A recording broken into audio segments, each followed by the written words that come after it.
Hoje é nosso último, não é o último domingo de julho ainda, mas é o último domingo do mês de missões. Domingo que vem a gente vai ter uma mensagem especial sobre um outro tema. E, portanto, hoje a gente conclui a nossa série de 4 mensagens dentro da temática evangelismo e a igreja local. E, para isso, a gente convidou hoje o Gustavo. Gui, você quer vir junto com ele e apresentar?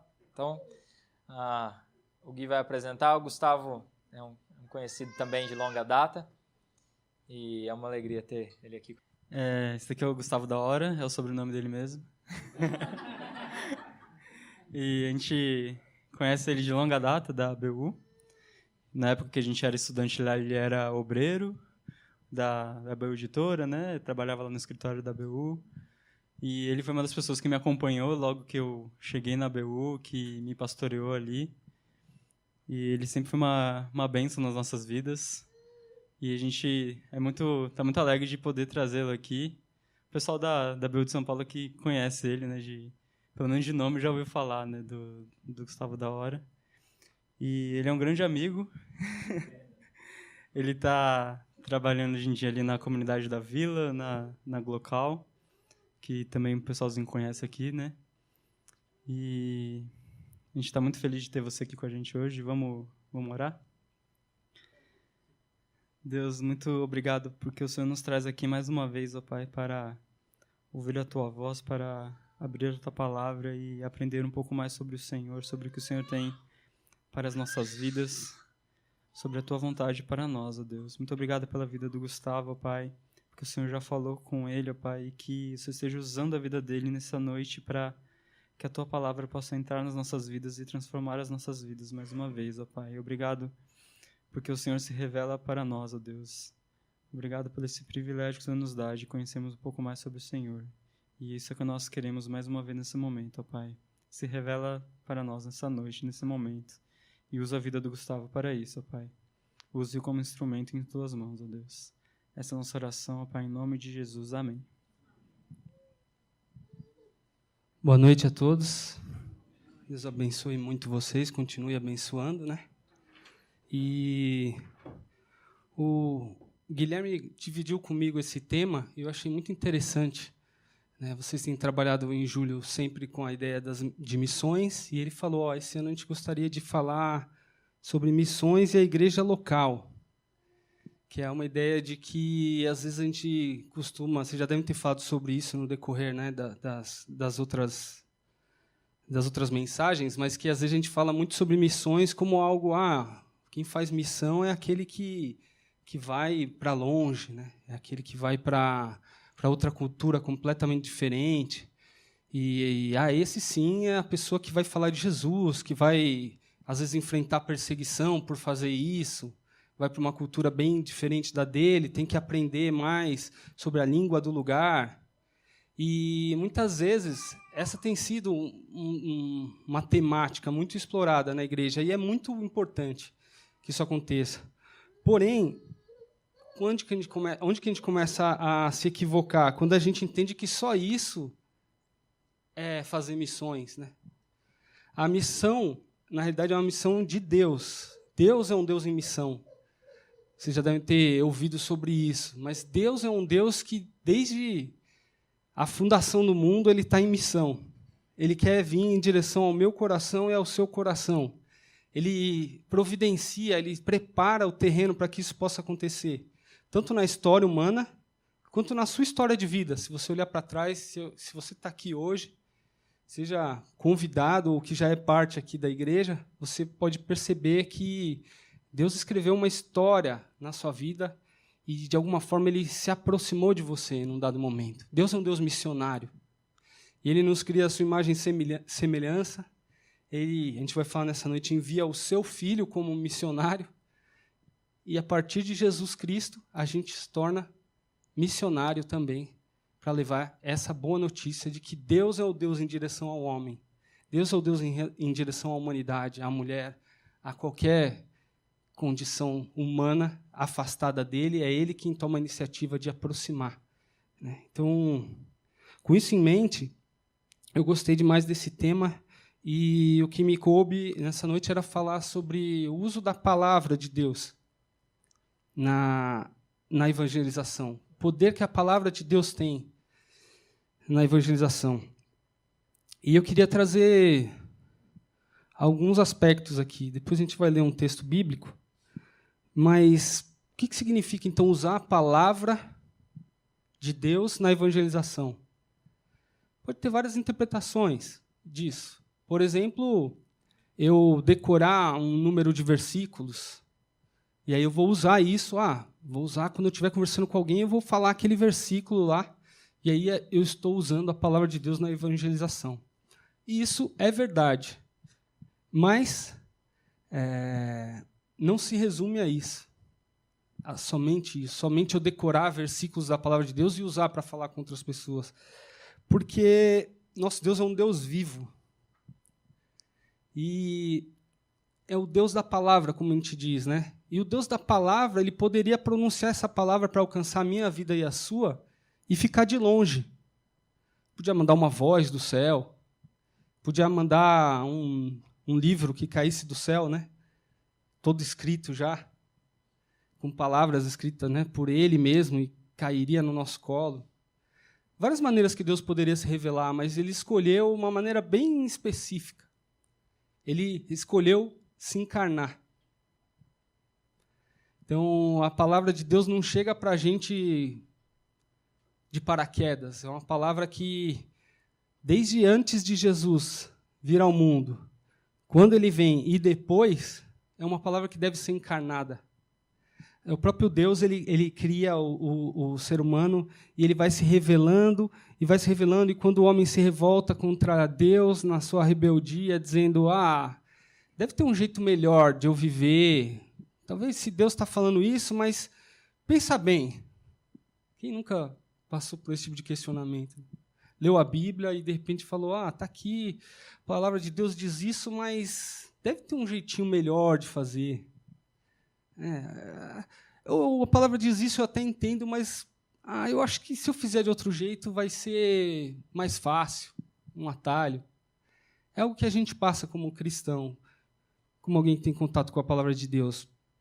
Mas o próprio Deus escolheu se encarnar, né? Ele escolheu se encarnar e mostrou o que era isso. Ele preparou um povo judeu, um povo que vinha na aliança, a promessa dele, um dia eu vou consertar esse problema da humanidade, que a humanidade tem comigo.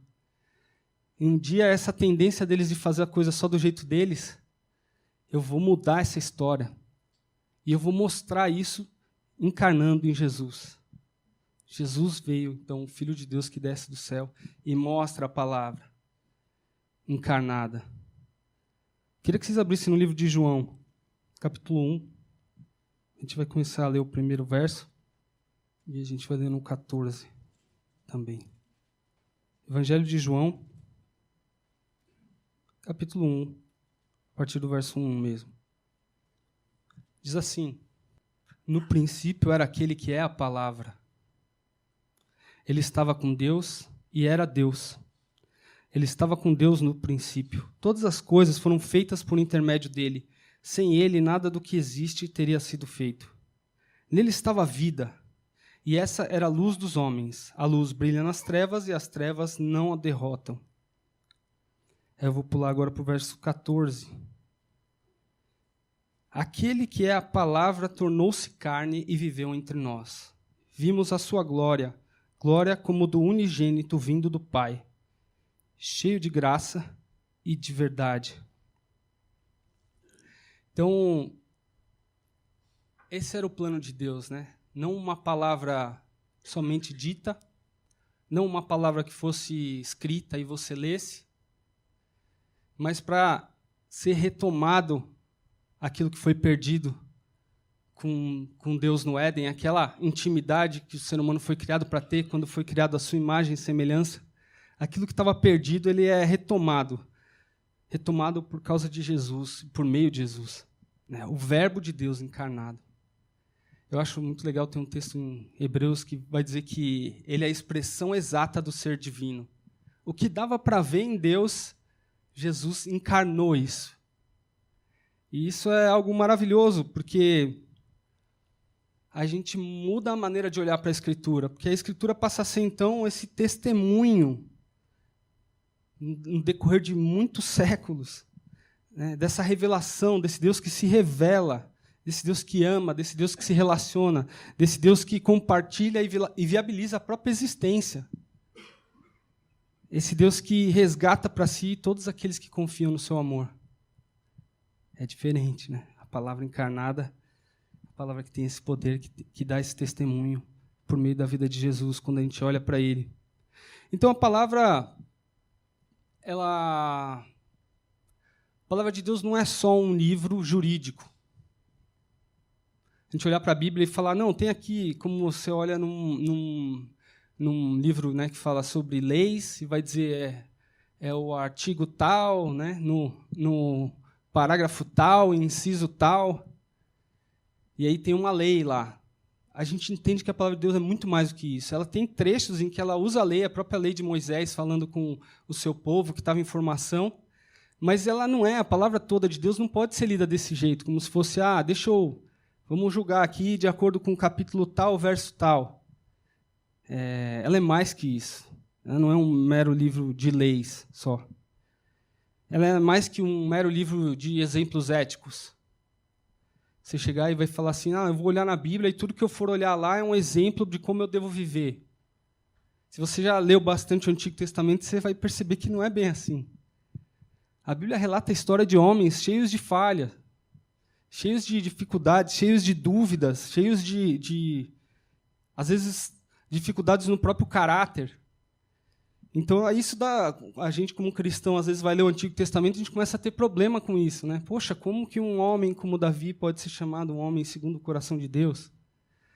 Se ele fez isso, fez aquilo. Então, a gente não entendeu o propósito da Bíblia, porque ela é mais do que um livro de experiências éticas, de exemplos éticos.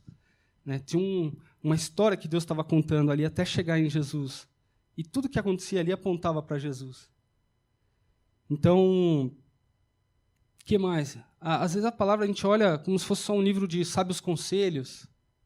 Vamos olhar para a palavra de Deus e eu estou precisando aqui de alguma coisa e vou achar alguma palavra sábia aqui para a minha vida.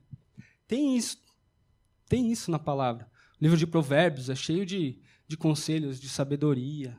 Mesmo dentro dos Salmos você vai encontrar coisas, em Eclesiastes, em vários livros da Escritura que tem sim sábios conselhos, mas é mais que isso, inclusive. A Bíblia também não é um livro, às vezes a gente olha como um livro místico, talvez, um livro mágico. Né? Não sei, eu estou com alguma dificuldade. Eu tinha isso, antes de conhecer Jesus, eu tinha uma Bíblia em casa, e às vezes eu tinha isso, eu estou com algum problema, eu vou abrir, vou ler alguma coisa e o problema vai resolver. Né? Então, como se fosse um abracadabra, alguma coisa, né, que é mágico, é místico. Se eu dominar esse livro oculto aqui, as energias vão ir ao meu favor e as coisas vão dar certo. É mais que isso. Ou está muito além disso. E ela também não é um tratado científico. Né? Às vezes as pessoas vão para a Escritura tentando provar algumas coisas que ela não se propôs a provar. Que a Bíblia ela narra algumas coisas e vai trazendo revelações, e às vezes a gente quer usar aquilo para tentar entender cientificamente algumas coisas. A Bíblia não foi escrita com esse propósito. O próprio livro de Gênesis, que é o livro das origens, ele não está ali para descrever como Deus criou cientificamente o mundo. Né?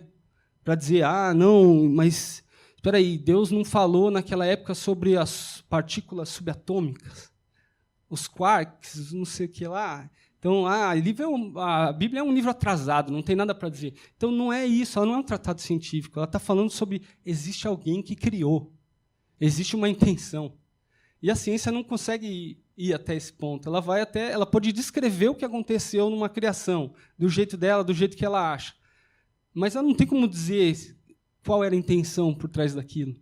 A ciência não tem como responder isso. E, às vezes, a gente quer usar a Bíblia para tentar usar ela de uma linguagem científica para provar alguma coisa. Não é o propósito dela. Né? Ela vem dizer desse Deus que se revela, desse Deus que teve uma intenção ao criar o universo, que a gente não é um mero acaso aqui.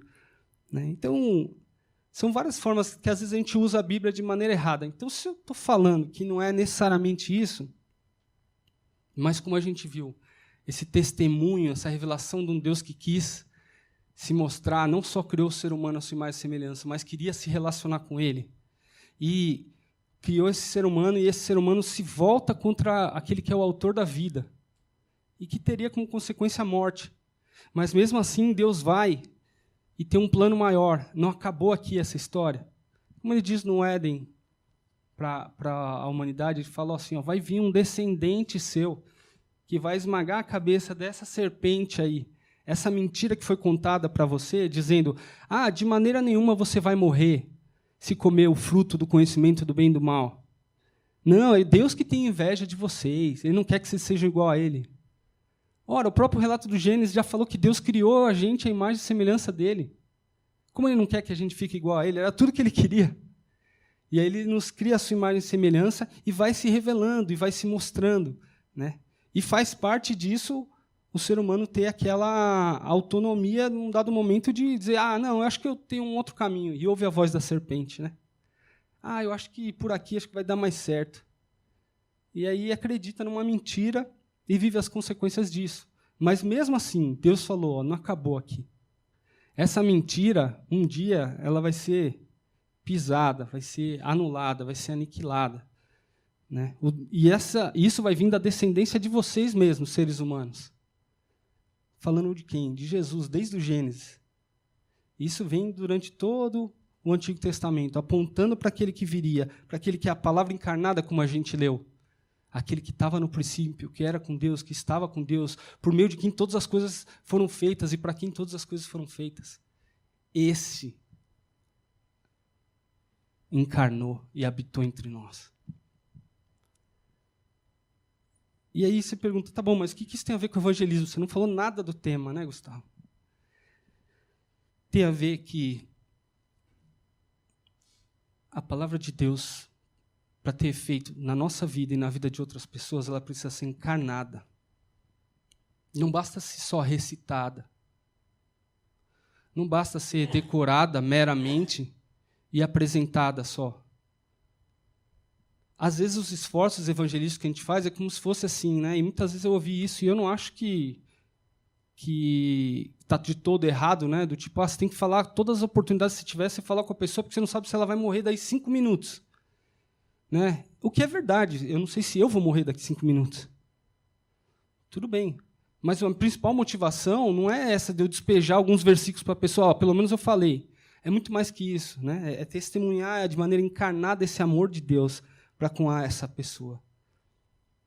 Aí sim, anunciar, né? Também anunciar o evangelho de forma falada e vivida. Então, a gente percebe pela vida do próprio Jesus, que era alguém que, mais do que saber a palavra, encarnava e obedecia essa palavra.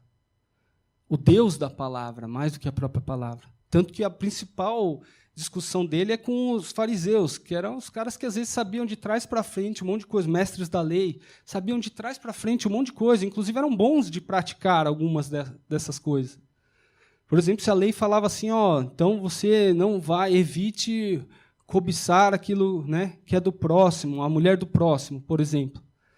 Aí eles queriam ser mais justos ainda do que a própria palavra de Deus, e aí eles andavam na rua com uma plaquetinha, assim, os fariseus, tipo uma placa, assim, e quando passava perto de uma mulher, eles botavam uma placa, assim. Né? Então é como se fosse assim, é um jeito de ser mais santo do que Deus.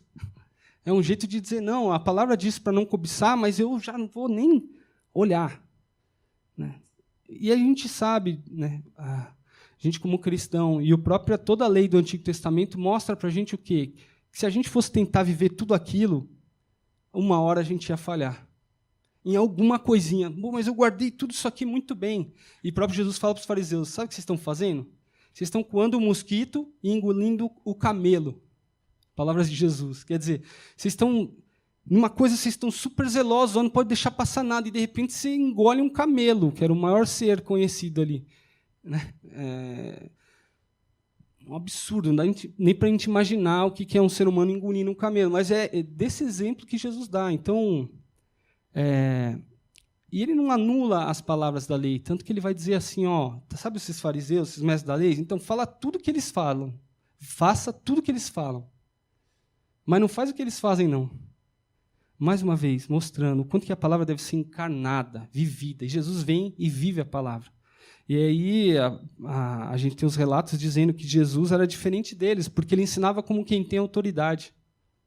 Que era mais do que alguém querendo passar princípios para a vida dos outros, ou recitar versículos, mas alguém que vivia aquilo, que cria e vivia por aquilo que cria. Esse é o Jesus encarnado que a gente leu, né? O Verbo se fez carne e habitou entre nós. Então, as palavras ditas por Deus, vou usar uma conta aqui. Então, faz aí uma equação na sua cabeça. Você que é de exatas, que adora fazer isso, né? Ninguém gosta, eu não gosto muito de conta, mas essa conta é legal. Palavras ditas por Deus mais palavras cridas é igual a critério de atitude. Se Deus diz algo e eu creio nisso que foi dito, isso muda o meu critério para tomar decisões e agir e ter atitudes. É daí que começa a questão de encarnar a palavra, né? Não é só a palavra dita, mas a palavra crida muda o meu jeito de agir. Um exemplo disso, muito interessante, Jesus quando está, eu não vou abrir o texto aqui, mas quando Jesus chama os seus primeiros discípulos, um dos episódios que ele está falando com Pedro, que era pescador, não sei quem lembra dessa cena, você já ouviu, aí chegando da madrugada inteira pescando, pescadores experientes chegam e, sem ter pego nada, aquela noite horrível, crise no mar da Galileia. Aí chega lá, poxa vida, não pegamos nada. Jesus vira, ô Pedro, faz o seguinte, joga a rede agora do outro lado. Aí Pedro, imagino que olha assim para aquele carpinteiro, talvez um mestre da lei, mas o que aquele cara vai entender de pesca, né? Mas ele vira e eu acho muito legal a palavra de Pedro, é assim, ele diz algo assim, a gente já fez tudo que podia fazer, mas por causa da tua palavra, eu vou fazer de novo, vamos fazer de novo. Eu gosto muito desse exemplo, porque aí mostra um pouco dessa coisa da palavra crida, que às vezes não é aquela coisa daquela convicção. Às vezes a gente imagina o Pedro chegando e, agora Jesus falou, vamos jogar. Não, é um negócio meio assim, cara, isso não faz o menor sentido que esse cara está falando. Eu sei que esse cara é meio diferente, eu acredito nele, ele é um cara que está pregando, ele não fala igual aos outros, ele tem algo de diferente, eu ainda não sei direito o que é. Mas eu estou vendo que esse cara não é qualquer um, mas ele está falando para fazer isso, então vamos fazer, vai. E aí eles pegam uma quantidade de peixes enorme que não consegue nem carregar sozinho no barco, tem que vir mais gente para ajudar e tudo. Mas isso eu acho fantástico, né? Essa questão da palavra crida. Às vezes a gente imagina que crer numa coisa é você não ter dúvida nenhuma. E acho que as maiores definições de fé é muito mais assim, quando parece que não tem o menor sentido, se Deus falou, é nisso que você deve se agarrar. É por isso que a nossa fé é provada quando a gente está em dificuldades. Por isso que ela é exercitada. A ideia de provada é a ideia de exercitada, não de fazer um teste, deixa eu ver se falha ou não. Porque senão eu acho que boa parte falharia no teste. Eu mesmo falharia. Não. É uma palavra que ela vem e é exercitada a nossa fé nela quando a gente olha e fala, não faz sentido, as circunstâncias estão dizendo o contrário, mas se Deus falou, eu vou tomar a decisão para esse lado. Né? E aí eu acho que a postura que acontece em nós é mais parecida com a do posteriormente apóstolo Pedro, quando ele chega e Jesus faz isso, ele se lança nos pés dele e fala, mestre, você não pode ficar perto de mim, porque eu sou um pecador. Aí Jesus fala que vai ser pescador de homens, a partir dali, né? Então, a verdadeira fé que a gente tem, diferente de uma fé super-homem, Mulher Maravilha, aquela fé que parece que não duvida de nada e vai assim, não, é uma fé que, assim, entende que muitas vezes as situações estão dizendo o contrário daquilo que eu sou chamado a crer. Mas que mesmo assim fala, bom, quem falou tem muito mais autoridade. Se ele falou é porque é. Então, o mais importante que eu queria trazer aqui é isso, né? Que as palavras ditas por Deus, mais as palavras cridas, mudam o nosso critério para agir, de tomar decisões. E, seguindo adiante nessa ideia do evangelismo, de usar a palavra, então, se você realmente crê, você vai tratar as pessoas de forma diferente, já vai começar daí. Que é diferente você chegar a alguém e jogar uma porção da palavra decorada ou... estou semeando. Tudo bem, Deus pode até usar isso. Mas o propósito dele é muito mais que isso. Ele quer que a gente encarne e viva aquilo. E para encarnar isso, a gente precisa ter consciência das nossas limitações, como o próprio Pedro, que chega e fala, caramba, alguém fantástico está diante de mim, e eu não sou digno. Eu não tenho esse nível de fé. Eu não estou entre aqueles mestres da lei, aqueles caras que sabem tudo. Quem sou eu, um reles pescador? Aí, como se Jesus dissesse, agora você está começando a entender o que é fé, Pedro. E assim, eu me identifico com ele também. E num outro momento, a gente tem, na Carta aos Romanos, a gente tem uma outra afirmação, que o Evangelho é o poder de Deus para a salvação de todo aquele que crê. E muitas vezes isso é usado como justificativa para o evangelismo. Usa a palavra aí, fala a palavra porque é poderosa. E é mesmo. Só que talvez esse evangelho de Jesus que a gente não entende não é necessariamente só jogar a palavra de novo, é encarnar. Porque a boa notícia do evangelho de Jesus foi um evangelho encarnado. Foi a palavra de Deus sendo vista. Por isso que diz que a luz resplandece nas trevas. Que era algo, peraí, o que é isso? De onde está vindo esse brilho? Imagina uma pessoa que nunca pôde enxergar, com uma limitação visual, de repente começar a enxergar um foco de luz. O que é isso? Eu não consigo nem descrever, nem comparar. De onde vem isso? Porque era a palavra de Deus encarnada. Então, eu acho que isso muda um pouco a nossa visão então, de evangelizar. O que é eu levar o evangelho? Se Jesus, para levar o evangelho, teve que encarnar a palavra, isso dá uma pista para a gente, né? Então, sabe aquela palavra que eu precisava crer e agir, mudar o critério? Então, a gente vê uma outra definição de evangelho aqui. Vamos fazer mais uma formulinha daquela, mais uma conta. Essas atitudes com base na palavra de Deus, crida, quando eu estiver encarnando isso, vivendo, eu crer nessa palavra, isso mudar minhas atitudes, mas, aí sim, a palavra de Deus dita por mim, que às vezes tem gente que para a conta, né? Não, só vou encarnar, então eu nunca vou falar da palavra. Mas aí tem um mistério nisso daí que Deus quis fazer assim, né?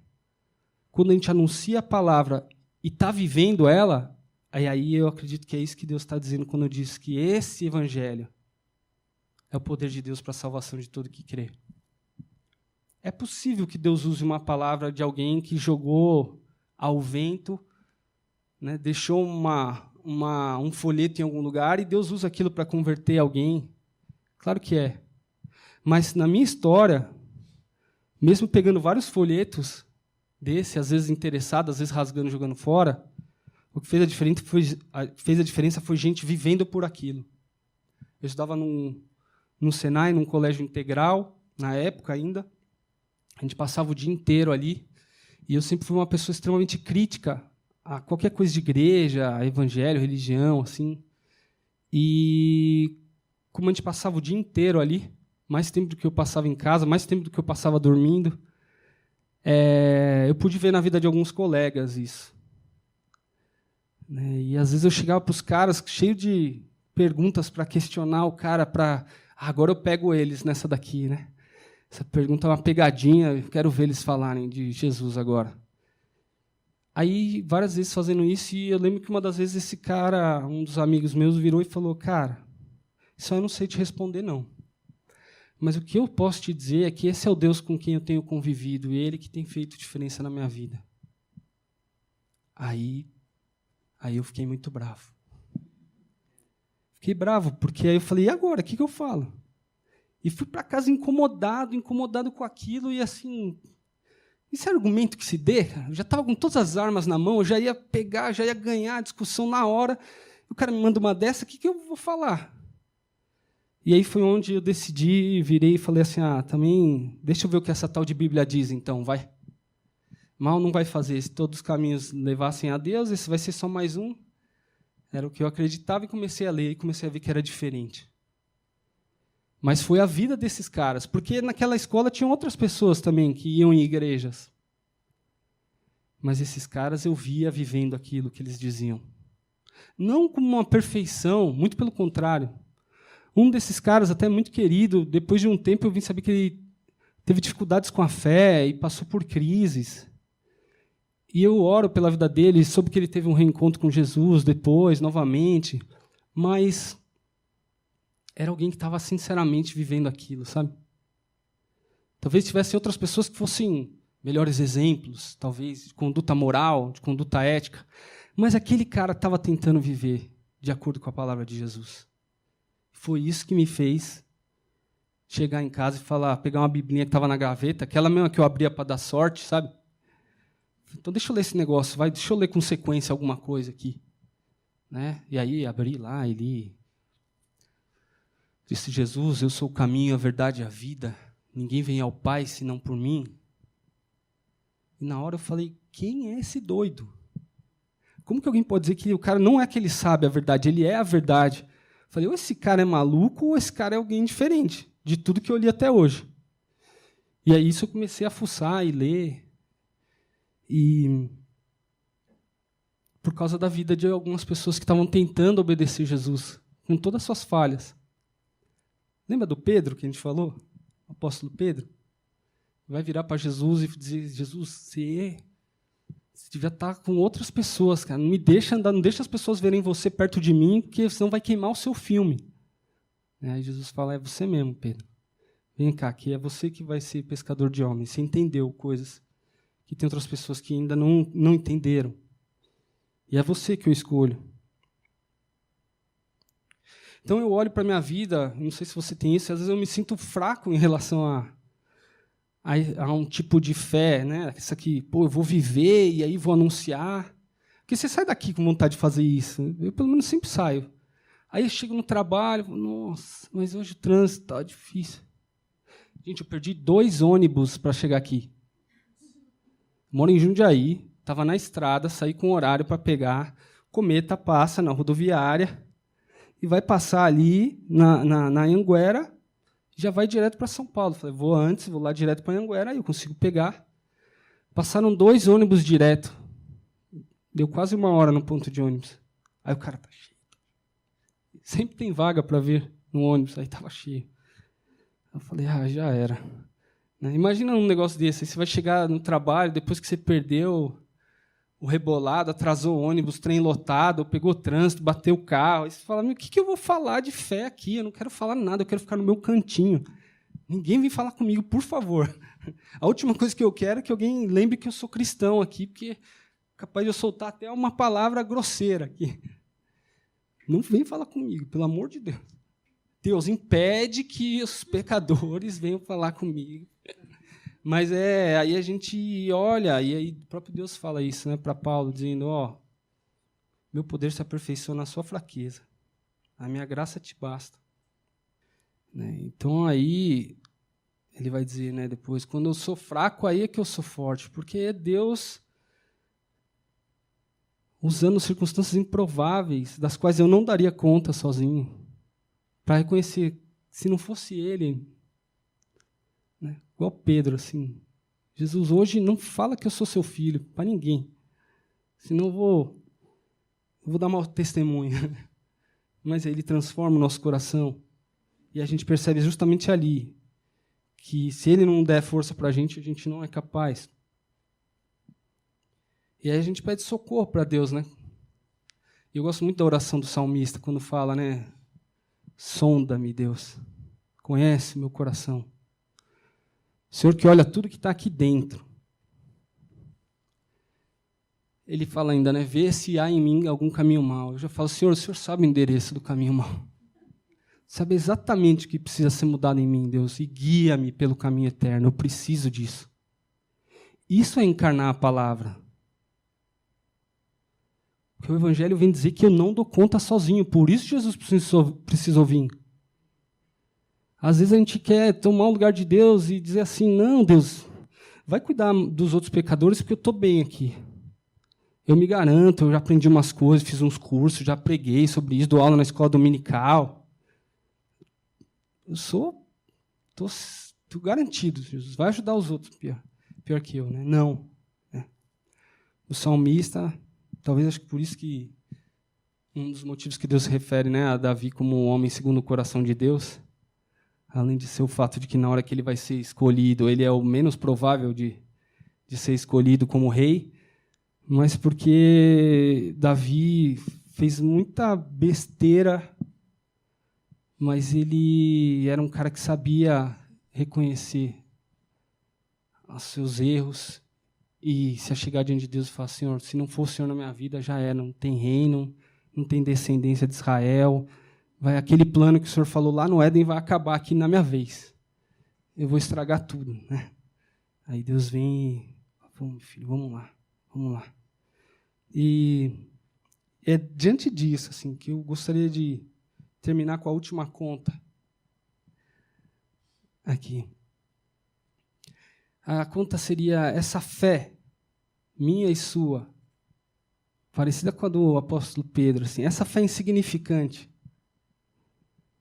que não é o ideal que eu gostaria de ter, quando eu me imagino como é que seria se eu fosse uma pessoa de fé. Às vezes é totalmente o contrário do que eu me vejo vivendo, né? Então, essa fé insignificante, mais a obediência à palavra de Deus, é o poder de Deus para a salvação de todo que crê. É a palavra encarnada. É onde a gente percebe que quando a mão de Jesus está estendida e eu estendo a minha mão, não há mérito nenhum nisso, em segurar nessa mão. É um reconhecimento de limitação. É dizer, se não fosse essa mão, né, eu estava perdido. Brincando com isso, vindo para cá, né, Deus cisma em dar a ilustração de sermão na hora que eu estou a caminho. Né? Mas brincando com isso, eu fiz um sinal na hora lá do ponto de ônibus, que eles estão se perguntando como é que eu cheguei aqui, né? Porque não era para chegar às 8h30, 9 horas, para esperar o próximo ônibus. Mas aí fiz um sinal para um taxista que estava lá na terceira pista de lá e veio. Graças a Deus não tinha ninguém para ele bater o carro, né? Veio e deu ré e vim com ele aqui. E aí eu falei para o cara, é um exercício de humildade, a gente precisa ter esse exercício de humildade. Falei: cara, se não fosse você, eu não ia conseguir fazer o compromisso que eu tenho agora, à noite. Que Deus te abençoe muito, não sei o quê. Aí ele disse: você é pastor também? Eu levei um outro pastor agora há pouco, na última corrida. Aí foi bom, a gente parou no posto ali, eu ajudei ele a abastecer o carro. Ele fez um preço bom na corrida. E Deus quis que eu estivesse aqui nessa noite, né? Apesar de ser totalmente improvável. Providenciou para que desse certo aí. E para te dizer isso, que essa nossa fé é insignificante, dependente de Deus, 100%, e essa tentativa nossa de obedecer o Evangelho.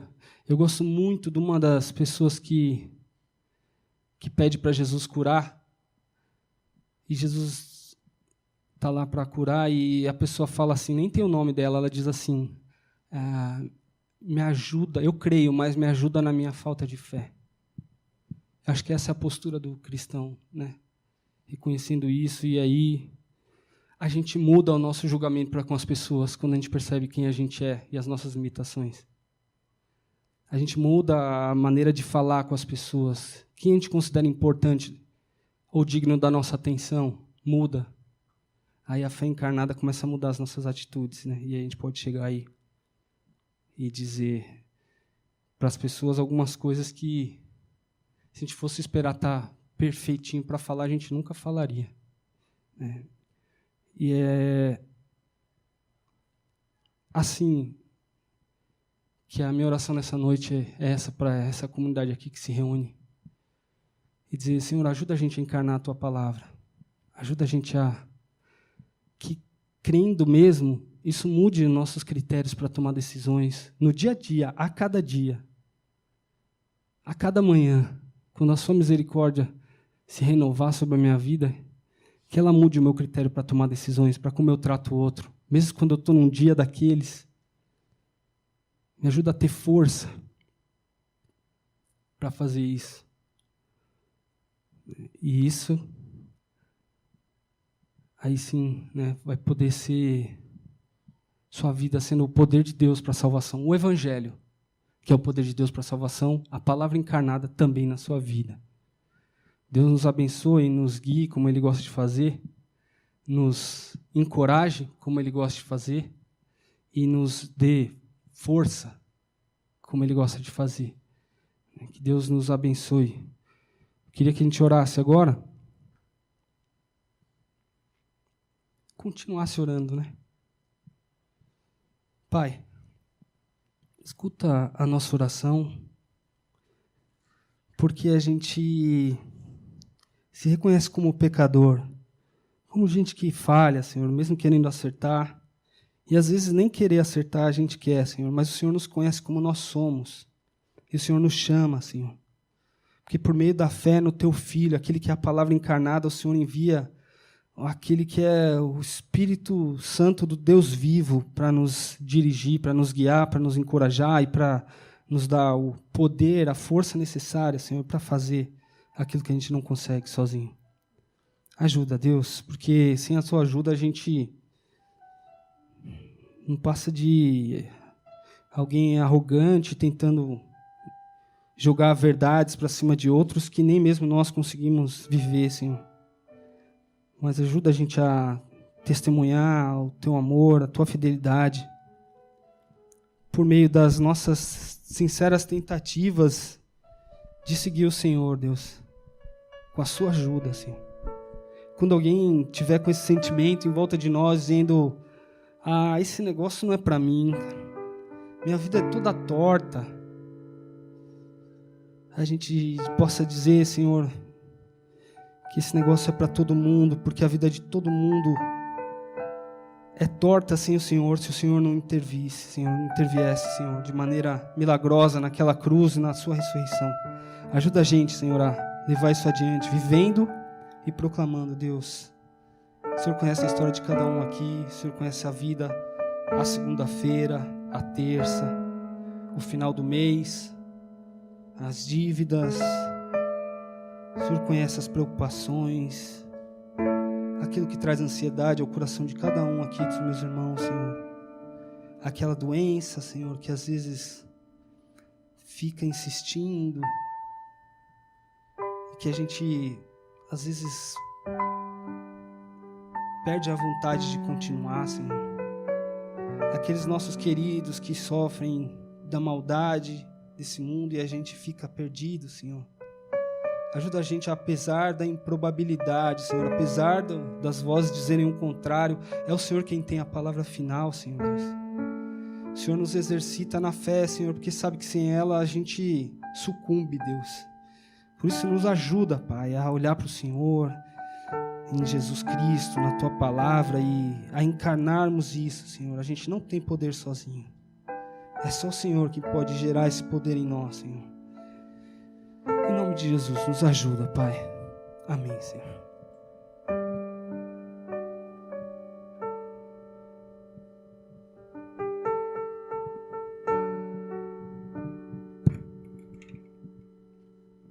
Meus queridos, a graça e a paz de Jesus. A palavra precisa ser encarnada. Que coisa linda.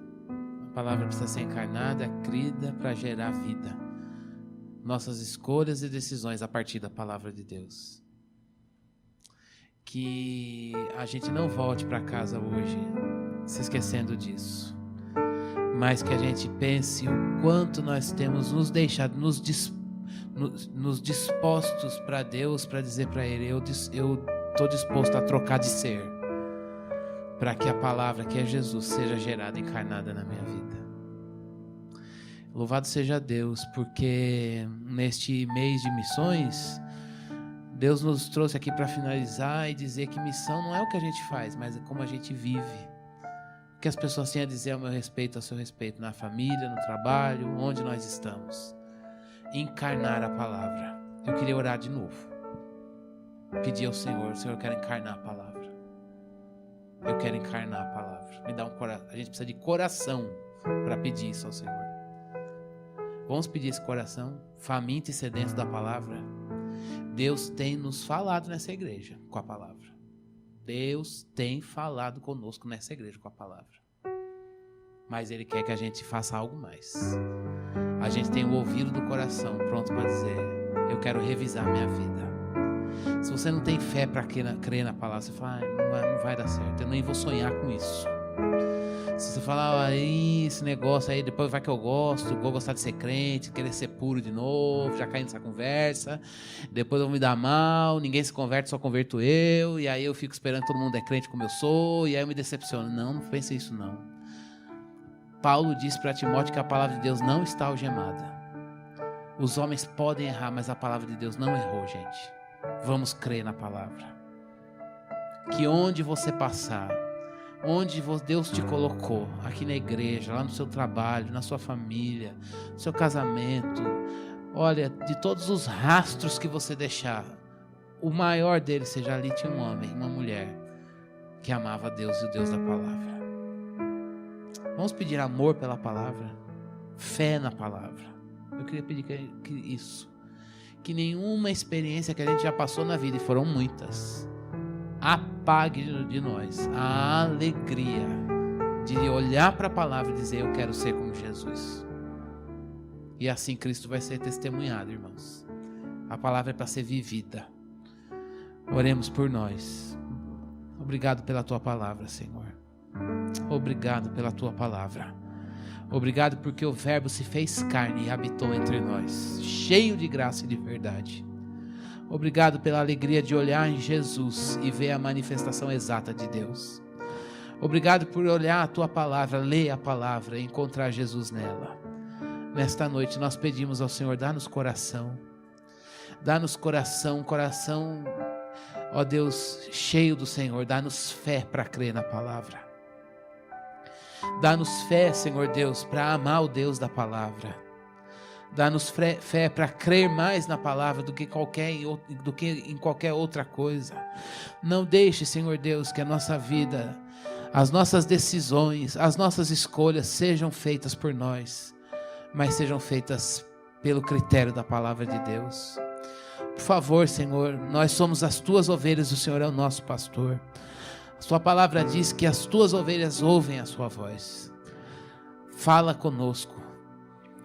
Chama-nos de volta. Chama-nos de volta para a palavra, Deus. Chama-nos de volta, Senhor Deus, para um coração crente. Para um coração piedoso, um coração que goste das coisas de Deus. Um coração que não troque a alegria da presença de Deus por qualquer outra coisa. Não nos deixe, Senhor Deus, entregues ao vazio do coração para tentar preencher esse vazio com coisas, mas que possamos encontrar plenitude na vida aos pés do Senhor. Ó Deus, que nós sejamos como a Maria que caiu aos pés para ouvir os teus ensinamentos. Ó Deus, por favor, encarna a palavra em nós. Encarna a palavra em nós. Onde há ódio, que haja o teu amor. Onde há falta de perdão, que haja o teu amor. Onde há tristeza, que haja alegria. Onde há indiferença, Senhor Deus, que haja quebrantamento.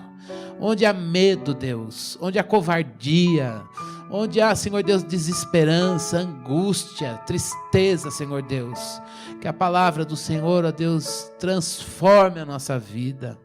Deus, dá-nos, ó Deus, alvos a partir da tua palavra. Faze-nos olhar a vida pela tua palavra, faze-nos crer na tua palavra. É a nossa oração em Cristo Jesus. Amém. Amém. Que Deus nos abençoe. Nos abençoe, Gustavo.